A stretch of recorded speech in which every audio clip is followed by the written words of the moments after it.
Hello, I'm Justine Willis-Toms. Welcome to the New Dimensions Cafe.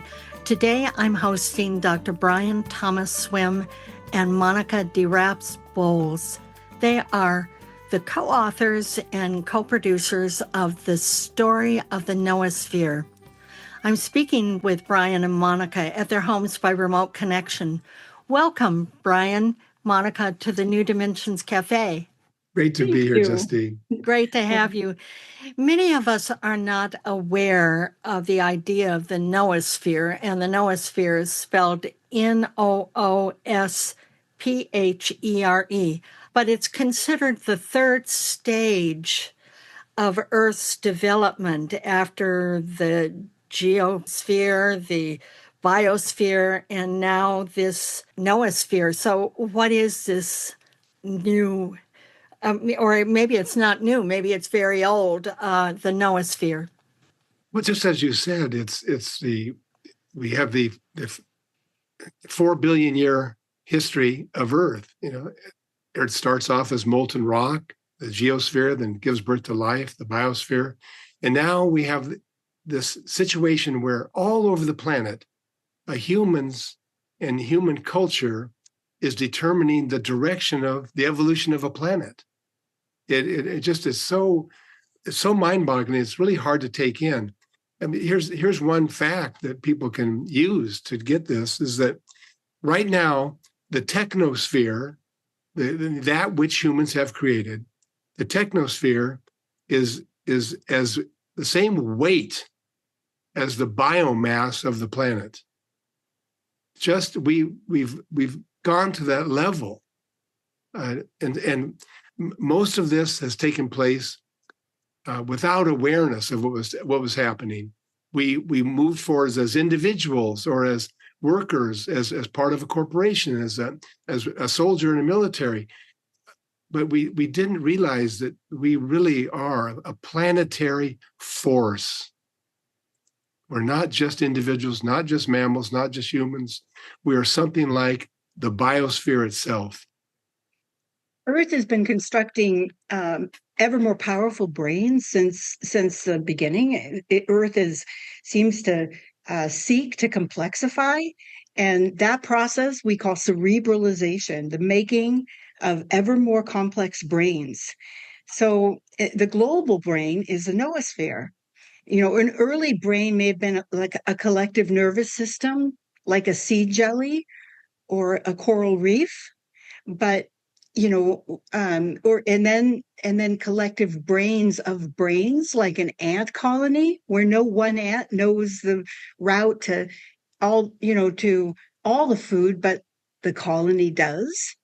But humans have been making larger and larger collectives, so that we started with hunting groups, we went to villages, then to cities, and the intelligence that's made possible by millions of cooperating minds, not just neurons in an individual brain, but autonomous minds, leads to this planetary species. We've become a planetary species, a brain of brains. That's the noosphere.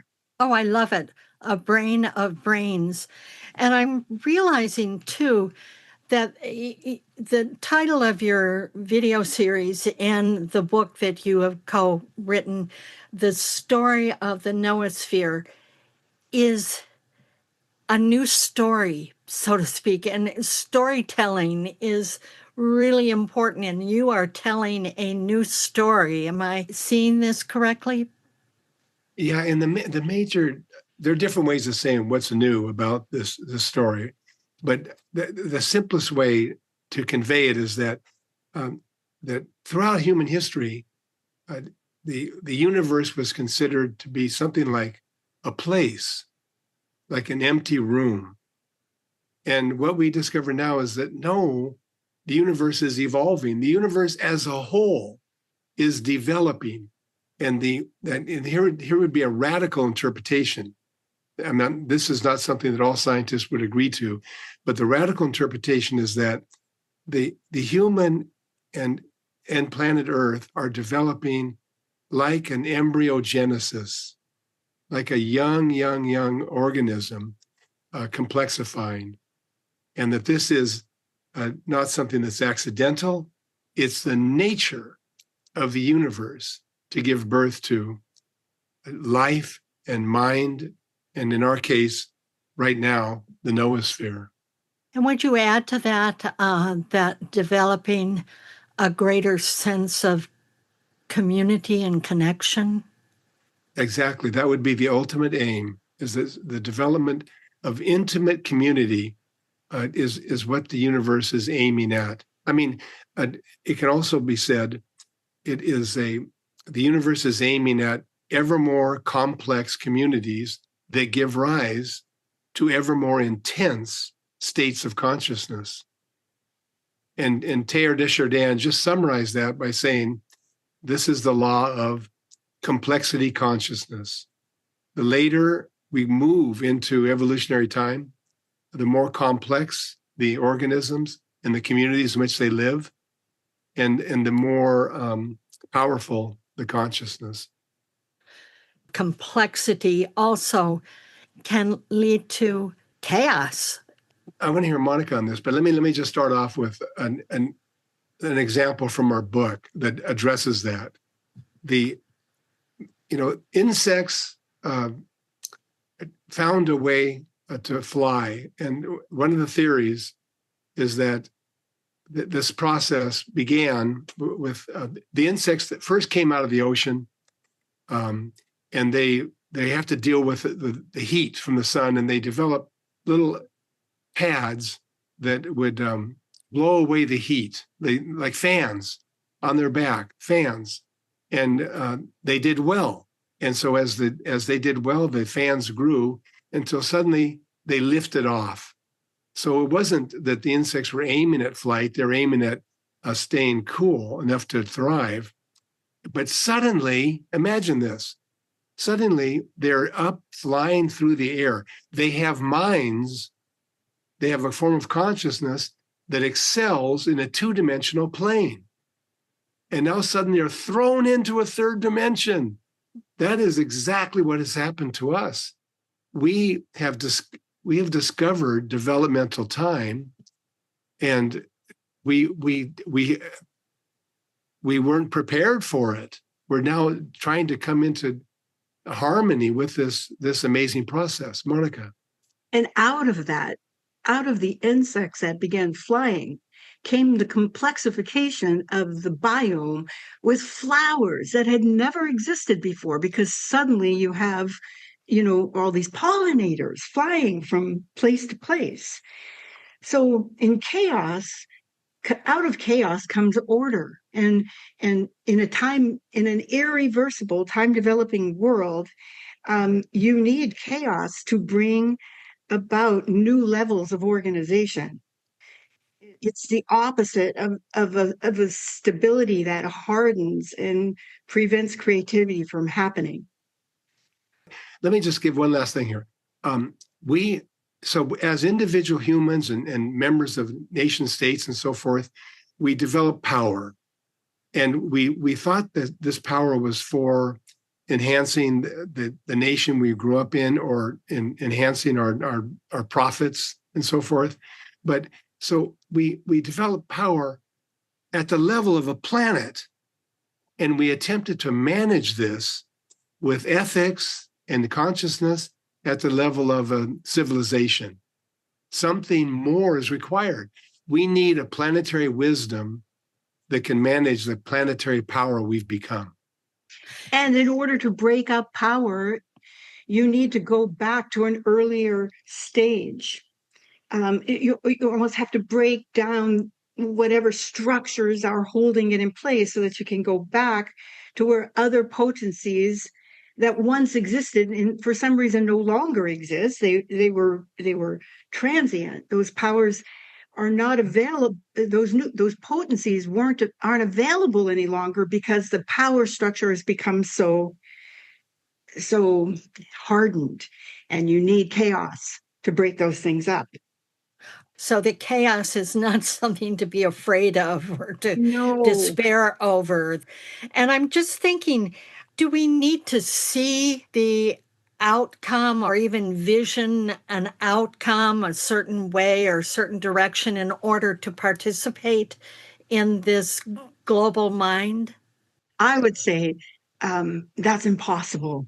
Impossible to envision, what the whole is about. We are a part of a whole and a mode of the whole, and every other entity is also a mode, and so we only get one small slice of reality, but we can honor other slices, and collectively it's possible, and you can maybe even rely on the ontology, that is present, the deeper meaning and purpose that are things we don't understand. You can trust that, but you can't see it. So not understanding doesn't mean not participating. I mean, Right. in other words, even though we don't understand, we are assigned to continue to participate in this global mind for the betterment of life in some way. We do it in our own relationships, in our own small way, not imposing on others or even ourselves, not wishing to be something different than what we are, but amplifying the best parts of our own relationships wherever we are. That's how we participate best. I know that you mention in your writings about the idea of money and wealth, where money came from and how it's used, as opposed to wealth. Wealth is creative, whereas money does something else. Yeah, that's great. It's great you picked up on that. The our in America, our love of money is so great that we have identified money with wealth. And you can prove this to yourself. Just go on the internet and ask a question about wealth, and you'll get thousands of references to, investments, cash, and so forth. And I mean, the really, really deep thinkers are aware that that is not the case. But I'm just saying, in general, we've identified money with wealth. Wealth is the capacity to create community. That's what wealth is. So you have the forest communities, the ocean communities. This is, and inside of them, we can develop trade and products, and we use money to carry out the trade. But all of that is dependent upon the initial wealth of the system. So we end one chapter by saying to create wealth is to create the noosphere. Mm. Yeah. Noosphere is the generator of wealth. Are you optimistic about the future? Yeah, I mean, I can answer for myself. I am, and deeply optimistic. I guess I would say that I don't expect suffering to end. I don't expect suddenly a harmonious state where there is no criminals, but I do expect that we will become unified. We will be unified around the same aims. The same aims. Suddenly, that the aim of a vibrant Earth community, the aim of a vibrant ecosystem, all of this will be held in common, and it will be a rich and beautiful world. But it will also be very much heading into yet another direction forward. It won't be over. It's ongoing, in other words. Ongoing, yeah. Teilhard de Chardin, whose work informs so much of our work, his concern was somehow amplifying human energy, that you need energy, and he saw the biggest threat is that human energy would just fall, because the danger of he was writing at the time of the existentialists and the nihilists. I mean, for me, in my years of being involved in Brian's work and coming to understand the universe story and this depth of time that we're part of and the irreversibility of everything, even this story is just so energizing. You begin to feel yourself as, my God, I am the universe universing. And suddenly, I mean, I get shivers when I say that. And how can I not believe that we're about something when I feel that way? And then all my studies have led me to feel that even more. And if enough people can recognize that we are creating the future to which we belong, I have to believe that we can belong in that future. And that for me is hope. I'm excited to hear that we are the universe universing. And that's like the noosphere is a dynamic unfolding. It's a verb.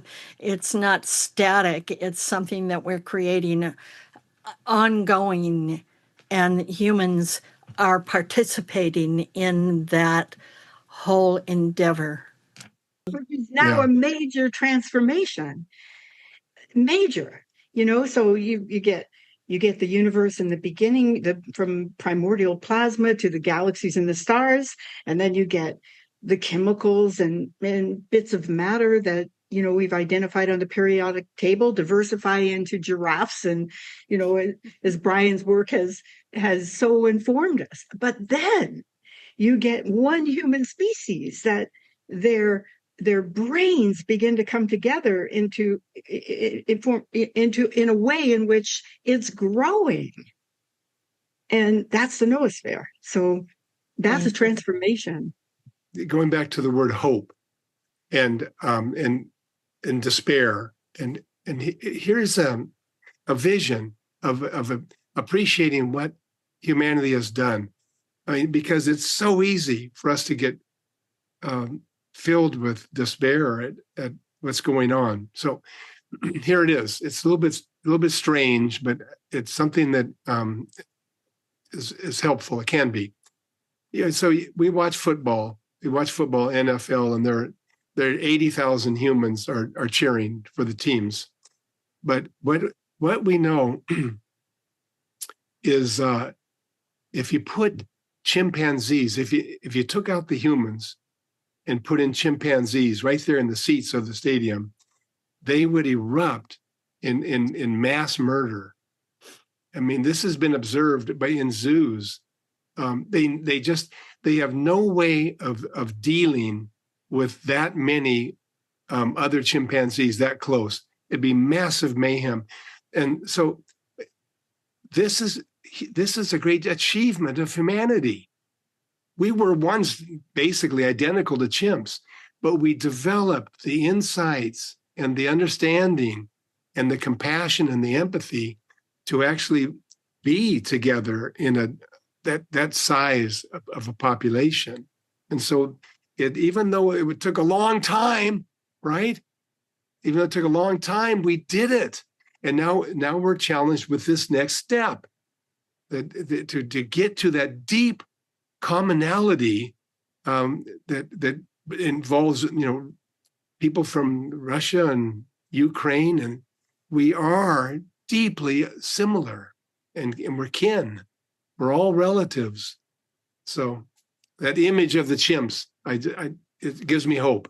That's a great image, and it really helps to clarify our position right now, that we really have evolved, and it's very exciting to see where we're going next as we each give our own particular flavor toward the benefit of a better world for all. I just want to thank you both so much for being part of the New Dimensions Cafe today. I've been speaking with Dr. Brian Thomas Swimme and Monica DeRaspe-Bolles, and they are the co-authors and co-coordinators and collaborators of The Story of the Noosphere. And if you want to know more about their work, go to humanenergy.io, or you can go through the New Dimensions website, newdimensions.org, where you'll find over 1,900 programs in our archive.